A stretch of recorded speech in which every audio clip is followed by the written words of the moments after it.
The first letter hit the dust before Ellery set both feet on dry fork soil. It slid from her open valise. Pale against the red dirt. Folded soft at the corners from being read too many times. Then the second letter followed. Then the third. A hard gust came down the stage road and lifted the rest like frightened birds. Mara froze on the step of the coach. The driver cursed and reached for the valise. But the brass latch had already sprung. Paper scattered across the plank platform. Under the water trough. Against the wheels. Beneath the boots of men who had nothing better to do than watch a woman arrive in trouble. Dry Fork was hardly a town. A stage stop. A general store. A blacksmith shed. A church roof showing sun-bleached shingles. And a few ranch wagons drawn up in the heat. The water trough stood half empty. The horses nosed at it without much hope. Mara stepped down fast and bent for the nearest letter. A boy near the freight scale picked one up first. 43. He read from the corner. This one says number 43. Mara held out her hand. That is mine. The boy looked toward the stage agent instead of giving it back. The agent, Mr. Hollis, stood under the depot awning with a receipt book tucked beneath one arm.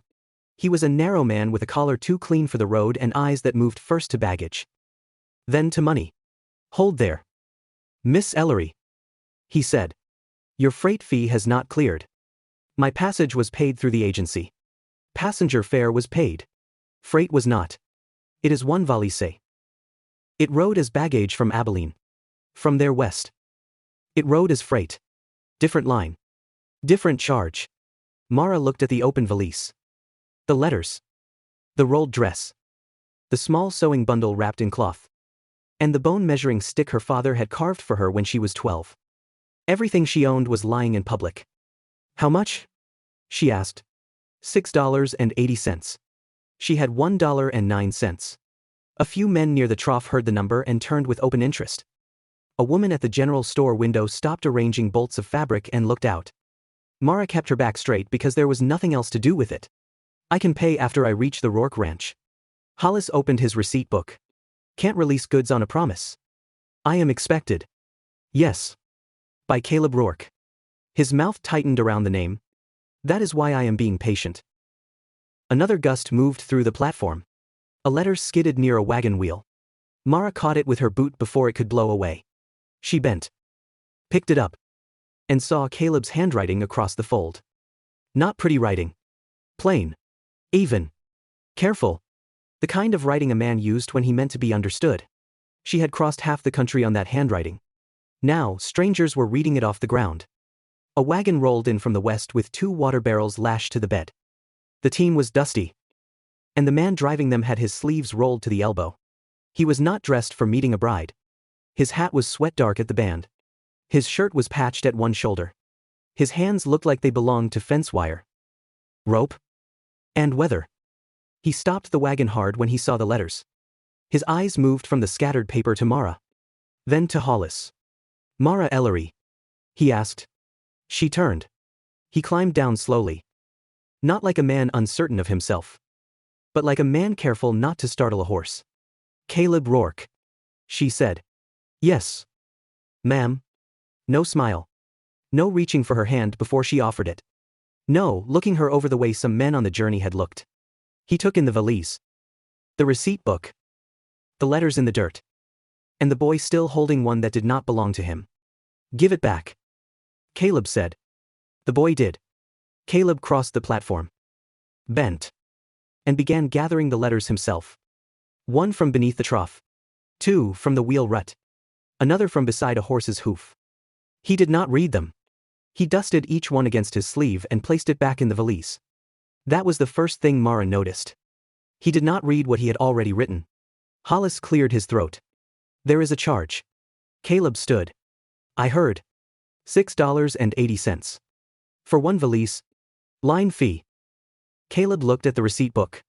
Show me. Hollis hesitated. That was the second thing Mara noticed. Caleb held out his hand. After a moment, Hollis gave him the paper. Caleb read it once. His face changed very little. But something in his jaw settled. This says if marriage is not recorded within 10 days. The woman's passage debt reverts to prior guarantor. Hollis closed the book too fast. Agency terms, Mara felt the heat leave her hands. Prior guarantor. Silas Breen. Her stepfather's name was not on the platform. But she felt it there just the same. Caleb looked at her. And for the first time since the stage stopped, Mara saw anger in him. Not at her. That mattered too. He paid Hollis from a folded roll of bills without ceremony. Then he picked up the valise and set it in the wagon bed beside the water barrels. You don't have to go anywhere with me, Caleb said quietly. But you are not standing here while men discuss your price. Mara looked at the letters. Now tied again with the red cord she had brought from Missouri. What happens in 10 days? She asked. Caleb glanced toward the long dry road to his ranch. That depends, he said, on whether we let a paper decide what people are worth. Mara climbed into the wagon without answering. Behind them, the stage stop watched. Ahead, the road ran west through dust, heat, and whatever truth Caleb Rourke had not yet told her. The Rourke ranch sat farther from Dry Fork than Mara expected. The wagon road ran west through dry flats, past greasewood and low stone, with the afternoon sun hanging white over everything. The water barrels knocked softly behind them. Caleb kept one hand loose on the reins, and one boot braced against the wagon board whenever the wheels struck a rut. He did not try to fill the silence. Mara appreciated that. She held her valise upright between her feet. The red cord around the letters had been tied twice now. Tighter than before. She had not thanked Caleb for gathering them. Gratitude felt dangerous when a woman had not yet learned what a man expected in return. At last, the ranch came into view. A low house of sun-browned boards. A barn leaning slightly into the wind. A corral. A smokehouse. A small kitchen garden behind a split-rail fence. And beyond all of it, a dry ditch cutting across the east field like a scar. Caleb slowed the wagon at the gate. That ditch usually carries water from the spring draw, he said. Not much this year. Mara looked at the cracked mud in the bottom. How long has it been dry? Long enough to make a man count cattle twice. That was not an answer. But it was honest enough. He pulled up beside the porch and set the brake. Before he could come around, Mara climbed down on her own side. Caleb noticed. Like before. He said nothing. Inside, the house was plain and swept clean. A kitchen table with one chair worn more than the others. An iron stove. 2 shelves of crockery. A rifle above the door. A small window facing the barn. No lace. No soft things except a folded quilt over the back of a chair. This is the kitchen, Caleb said. Then seemed to realize how foolish that sounded. I gathered. One corner of his mouth moved. Almost but not quite a smile. He carried her valise down the narrow hall to a back room. The room had a bed. A washstand. A small chest. And a window looking toward the kitchen garden. The walls smelled faintly of pine and old sun. Caleb set the valise inside the threshold. Not beside the bed. The room is yours, he said. Keys on the inside.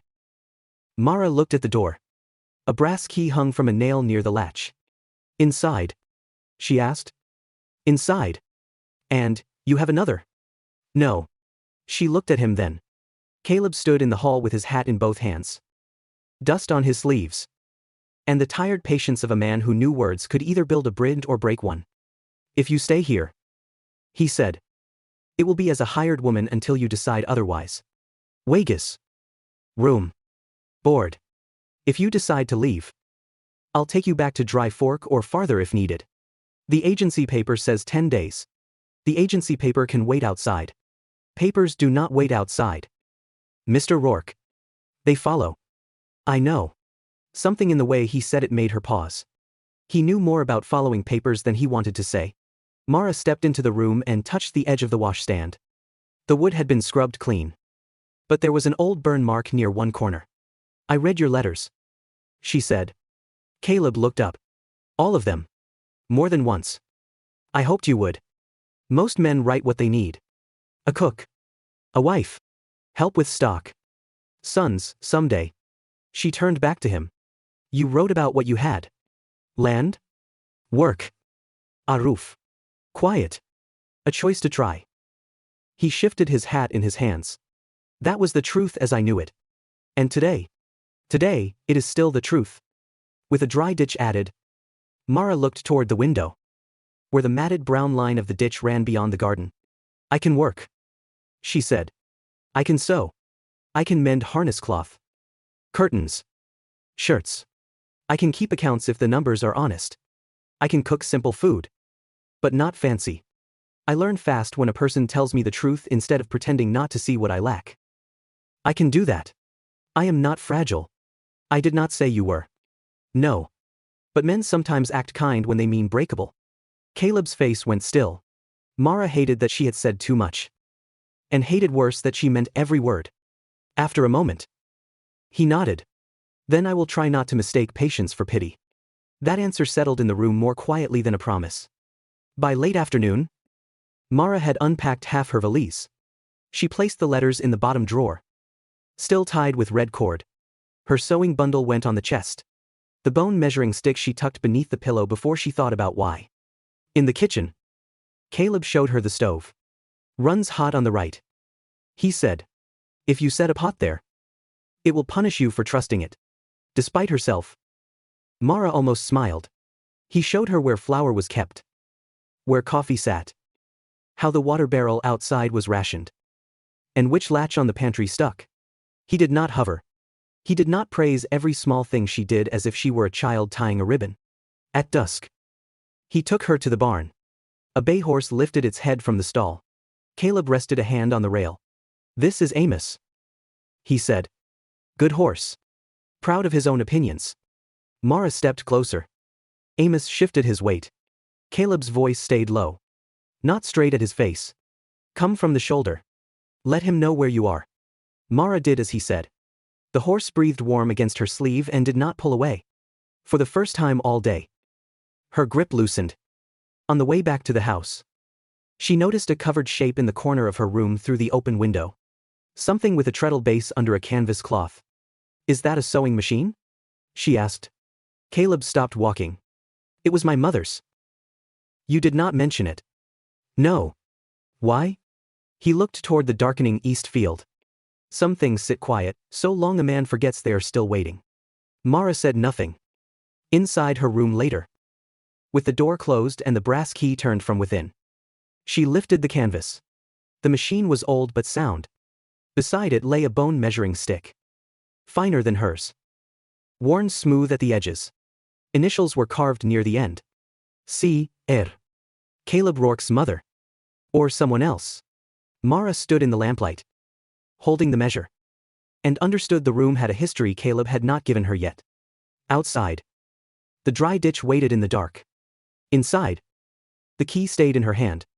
By the third week, Mara Ellery knew the ranch by its sounds. The stove door gave a low groan when the firebox was too full. The east gate rattled twice before it swung open. Amos, the bay horse, struck his hoof once against the stall board when he wanted water, and twice when he wanted attention. The dry ditch made no sound at all. That was the one that troubled Caleb most. Every morning before sunup, he walked the east field and came back with mud on his boots, if there was hope. Dust if there was not. Most mornings, it was dust. Mara did not ask questions while his face still carried the field on it. She set coffee on the left side of the stove, where he reached first, and waited until he spoke. Spring draws dropped lower. He said one morning. "How low?" "Low enough that I may have to sell 20 head before summer." She looked out the window toward the cattle. Dark shapes beyond the fence. "Is that a loss?"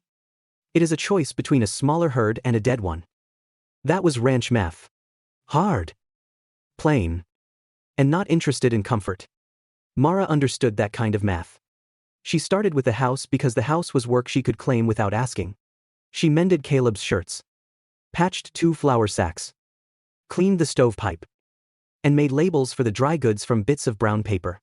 She found the sewing machine sound under its dust and oiled it until the treadle moved smooth. Caleb noticed the labels first. "Beans have a sign now," he said. "So does coffee." "I knew which was which." "You knew because you had only one tin with a lid that fit." He looked at the shelf for a long moment. "That is true." She waited for correction. For some small male pride to rise and make itself inconvenient. It did not come. He only said, "This is better." That was the kind of praise she could trust.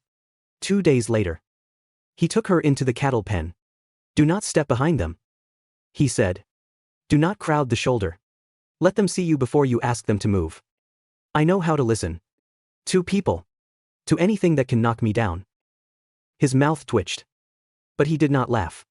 The first heifer proved his point by pushing Mara into the fence rail with enough force to steal the breath from her. Caleb crossed the pen fast. But Mara was already upright when he reached her. That was my fault, she said. One hand against the rail. I came in from the wrong side. You did. Show me the right side. He studied her face. Looking for pride. Fear. Injury. Some reason to stop. She gave him none. So he showed her. By noon. She had moved 3 animals without being shoved again.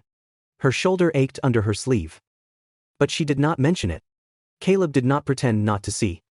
At supper. He set the liniment bottle beside her plate. For the shoulder. He said. You did not ask if I needed it. I saw that you did. She picked up the bottle. That is different. Yes. The next afternoon. Agnes Bell came to the ranch in a faded blue wagon. Bringing thread. Lamp oil. And the sharp eyes of a woman who ran half the town without needing a badge. She looked at the kitchen shelves. The patched flour sacks. The straight curtains Mara had rehung that morning. You did this? Yes. Ma'am. Do you sew for pay? I have. Do you sew well? Mara reached for one of Caleb's mended shirts and handed it over.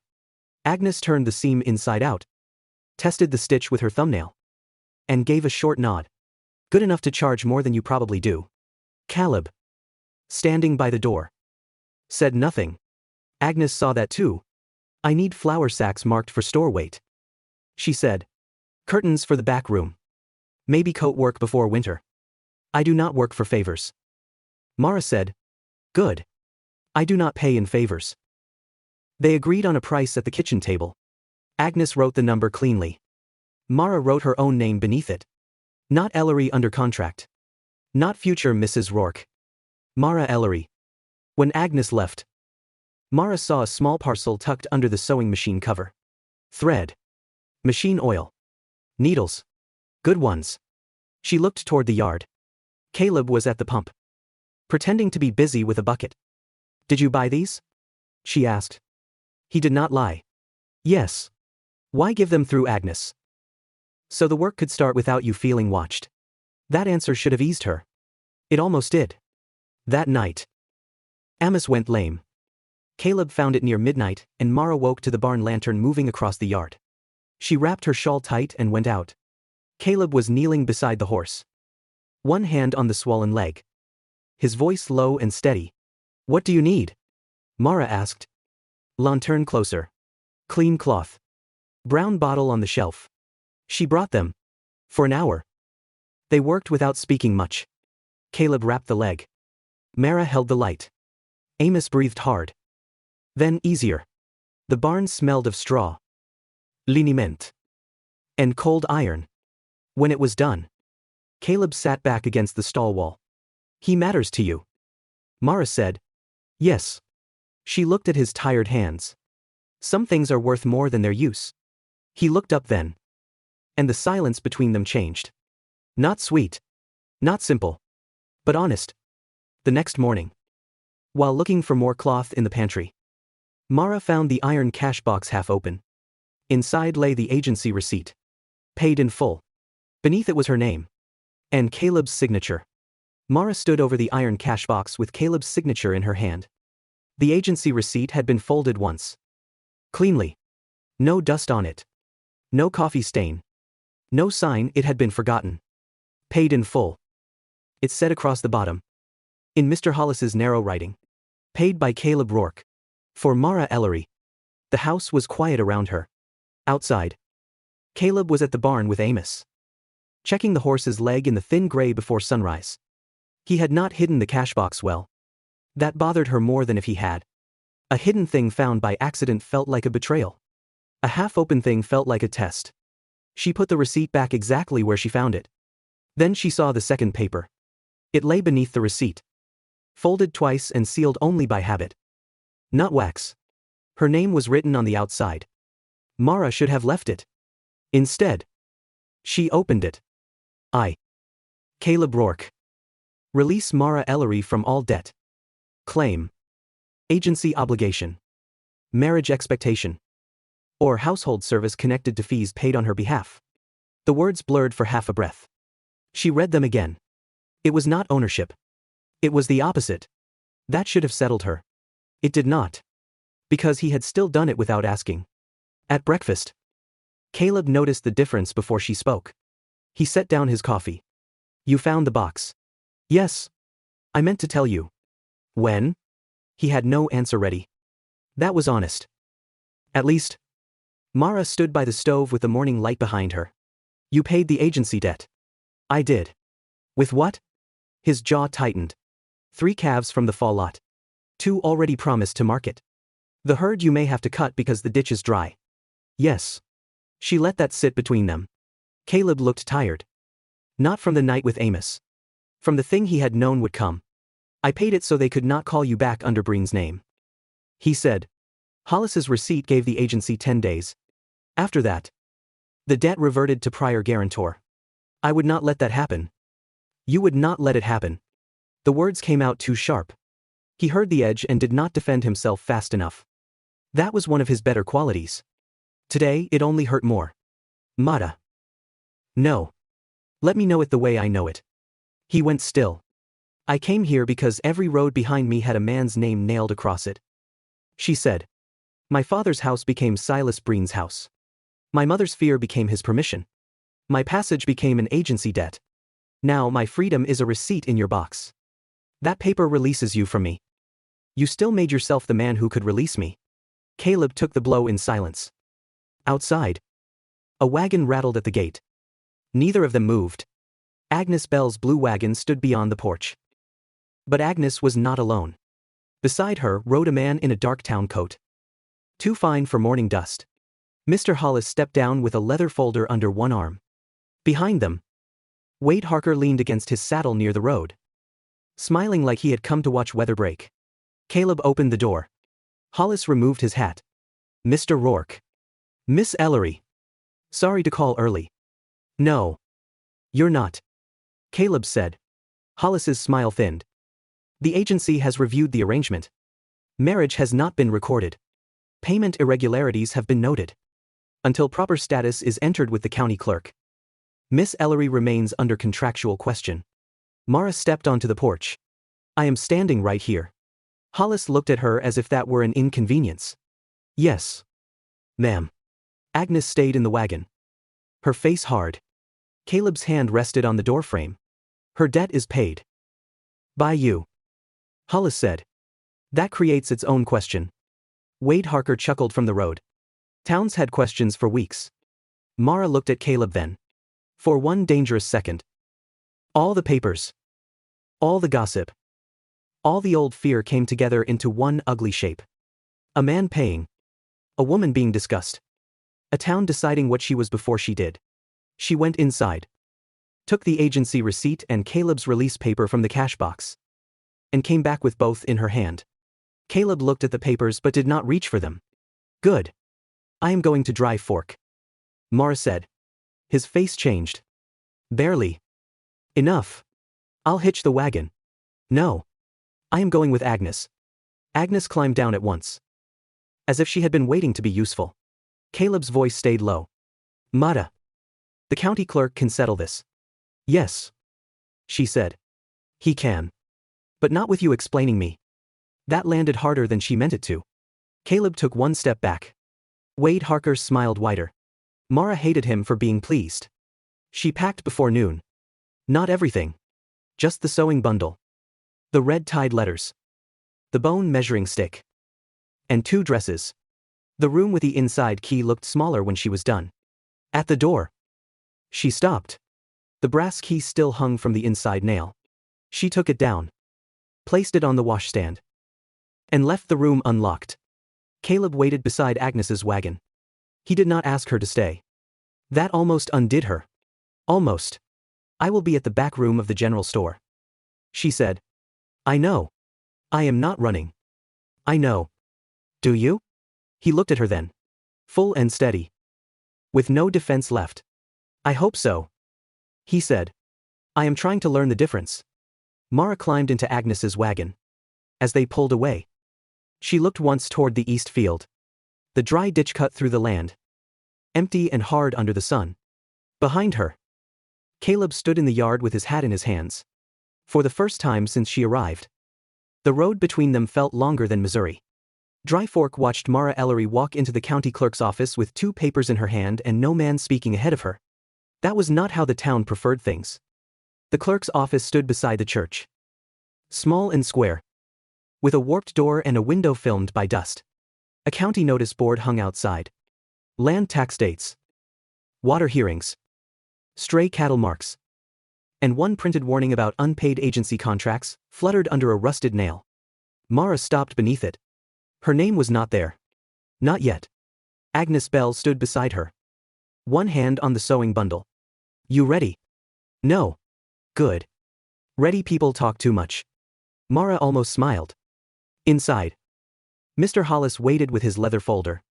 Wade Harker leaned against the back wall, hat still on, enjoying himself too openly. Reverend Abel Cross sat near the stove, uncomfortable in his black coat. The county clerk, Mr. Fenn, had the big ledger open on the desk. Caleb stood near the door. Not at the desk. Not beside the clerk. He had come, but he had not taken the room. Mara noticed that before anything else, Fenn cleared his throat. Miss Ellery. The matter is simple. The agency requires marriage record or settlement of passage obligation. It has settlement, Mara said. Hollis opened his folder. Paid by Mr. Rourke. Which creates dependency. No. Caleb said. One word. Flat enough to stop the room. Hollis turned. Mr. Rourke. By assuming her fee, I assumed a debt so your agency could not send her back to Silas Breen. Mara looked at him, but he kept his eyes on the clerk. I bought no claim. Caleb said. No service. No obedience. No marriage. Wade gave a low laugh. A man pays that much and gets nothing. Caleb looked at him then. I got to sleep knowing she would not be dragged east by a paper written for cowards. The room quieted. Fenn dipped his pen. Mr. Rourke. Sentiment is not law. No. Caleb said. That is why I brought law. He took a folded paper from his coat and laid it on the desk. Mara knew it before Fenn opened it. The release. Fenn read in silence. His brows moved once. Hollis reached for it. That document has no agency standing. It has county standing if witnessed. Agnes said. Hollis looked annoyed. Mrs. Bell. You are not party to this contract. I am party to my own account book. She opened the sewing bundle and removed 3 papers. Work orders. Paid in part. Each signed by Agnes Bell. General store proprietor. Mara Ellery has income. Agnes said. She has contracted sewing work. With more pending. She is not dependent unless you define every working woman in this county as helpless until a man finds her useful. Reverend Cross looked at the floor. Wade Harker stopped smiling. Mara stepped forward and placed Caleb's release paper beside Agnes's work orders. Then she placed the agency receipt on top. I want my name entered, she said. Fenn looked over his spectacles. Entered as what? That was the question. Bride.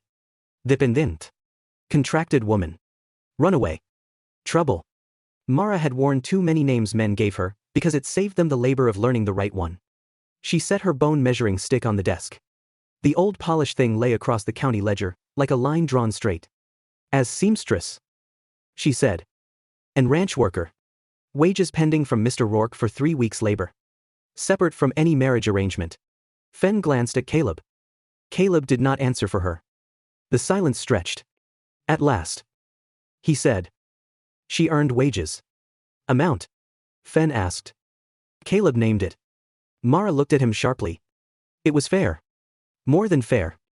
But not charity. Hollis shut his folder. This is irregular. Agnes gave him a cold look. So, is charging freight on one woman's only bag? Fenn wrote.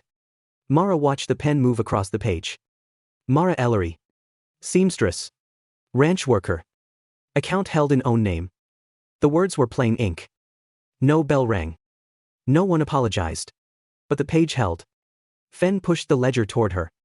Sign here, Mara took the pen. Her hand did not shake until after the first letter. Then she steadied it against the desk and finished the name her father had taught her to write. Mara Ellery. Not Breen. Not Rourke. Ellery. Hollis gathered his folder slowly. The agency may contest. Then contest in front of a judge who can read. Agnes said. Reverend Cross coughed once into his hand. Caleb did not smile. Though Mara thought he wanted to. Outside. Wade Harker kicked dust from his boot and said loud enough for the room. Town will still talk. Mara turned at the doorway. Then give them my name to use. She walked out before her courage could ask permission to leave. Caleb followed only as far as the porch. Mata. He said. She stopped. I should have asked before I paid it. Yes. I thought freeing you from Breen was enough. It was part of it. He nodded. Taking the correction without flinching. She looked at him then. Really looked. The dust on his coat. The tired line beside his mouth. The man who had paid too much. Hidden too much. And still refused to claim what the town would have handed him. I am coming back to the ranch. She said. His eyes changed. But I keep wages. I keep the sewing account. I keep the room key. Yes. And Caleb. Yes. When I choose. You believe me the first time. The words landed between them like a gate closing. Not against him. But behind her. Caleb removed his hat. I will. Mara nodded once and stepped into Agnes Bell's wagon. Behind her. In the clerk's office. The ink of her name dried slowly in the county ledger. Mara Ellery came back to the Rourke ranch before sundown. Not in Caleb's wagon. In Agnes Bell's. That mattered to her. Though she did not explain it. Caleb stood by the porch when the blue wagon turned through the gate. Hat in hand. The evening light low over his shoulders. He did not walk forward until Mara climbed down and took her sewing bundle herself. Agnes watched him with narrowed eyes. She has work due Monday. Agnes said. Caleb nodded. Then, Monday matters. Agnes looked at Mara. Send word if he gets foolish. I heard that. Caleb said. You were meant to. Agnes turned the wagon around and left them in the yard with the dry ditch to the east, and the house standing quiet behind them. Mara carried her bundle inside. The key still lay on the washstand where she had left it. She picked it up and closed her fingers around it. For a moment. She simply stood there. Looking at the room that had waited without asking questions. Caleb stayed in the hall. I did not move anything. He said. I know. I wanted to. That made her look at him. He gave a tired half smile.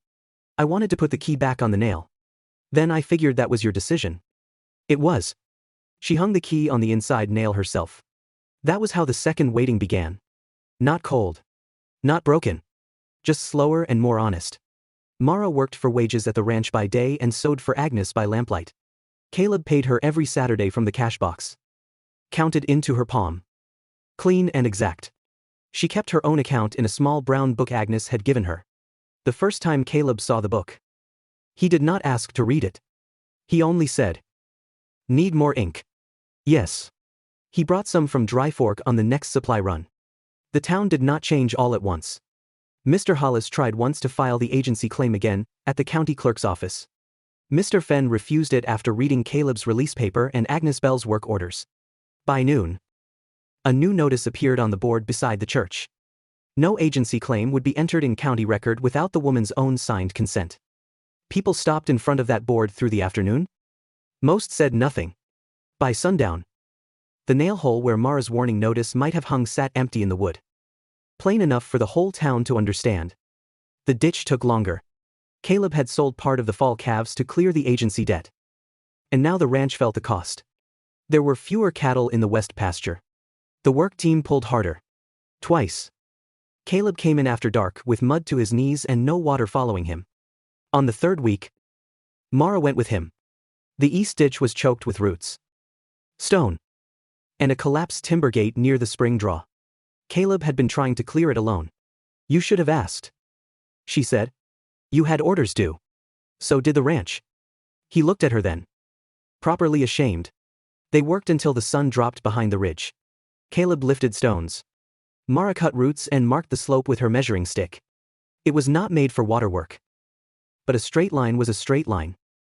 And her father had taught her that before anyone taught her fear. Bedusk. A thin line of water moved through the ditch. Not much. Enough to darken the dust. Mara stood beside Caleb and watched it travel. Small start. He said. Most true things are. He looked at her.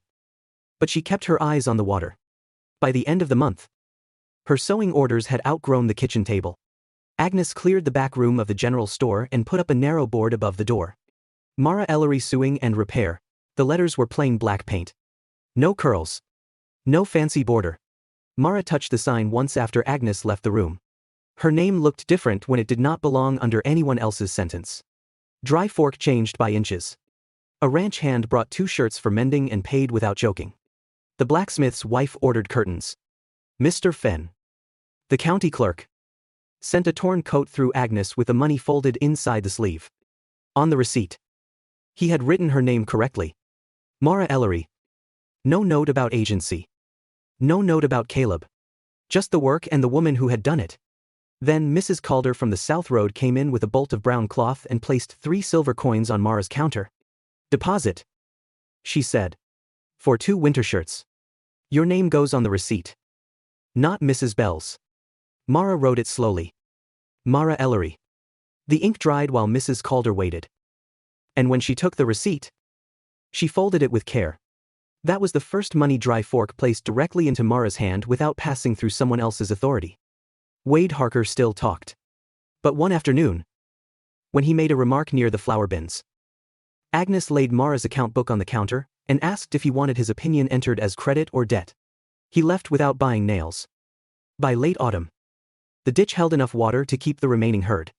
The ranch was smaller than before, but alive. The sewing room had regular customers and 3 more waiting.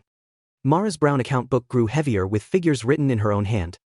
One night, after supper, she found Caleb on the porch watching the moon sit low over the east field.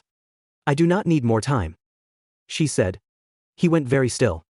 The old Caleb would have answered carefully enough to build a fence between every word. This Caleb waited. Mara sat beside him, leaving a hand's width of space. I needed time when I came, she said. Then I needed proof that time was mine. Then I needed you to stop deciding what my freedom should cost without me. I know. I am choosing now. He looked at her. Believe me the first time, she said. Caleb's voice was low. I believe you. She listened for doubt. There was none. Reverend Abel Cross married them 2 Sundays later in the little church at Dry Fork. Mara wore a plain wool dress she had cut and sewn herself. Agnes stood beside her with wet eyes and a face daring anyone to mention them. Caleb wore the same patched dark coat he had worn the day the letters fell in the dust. After the vows, he gave Mara no speech. Only a small brass key. She turned it over in her palm. The back room at the store, he said. Agnes said the lock sticks. I fixed it yesterday. Mara smiled then. Small but true. That evening, at the ranch, she tied Caleb's 43 letters with the old red cord and placed them on the shelf above her sewing machine. Beside them lay the agency receipt. Folded once and marked paid. No longer sharp enough to cut anyone's future. The room key still hung on the inside nail. The store key lay beside her account book. One had given her safety. The other gave her a door of her own. Outside, water moved through the east ditch in the dark. Inside, the sewing machine waited under lamplight. The red cord held the letters steady. And Caleb Rourke stood beside the table while Mara opened her order book to a clean page. At the top, she wrote her name first. Mara Ellery Rourke. Then she began the next line. This is a fictional story created for entertainment. Any resemblance to real people, places, or events is purely coincidental.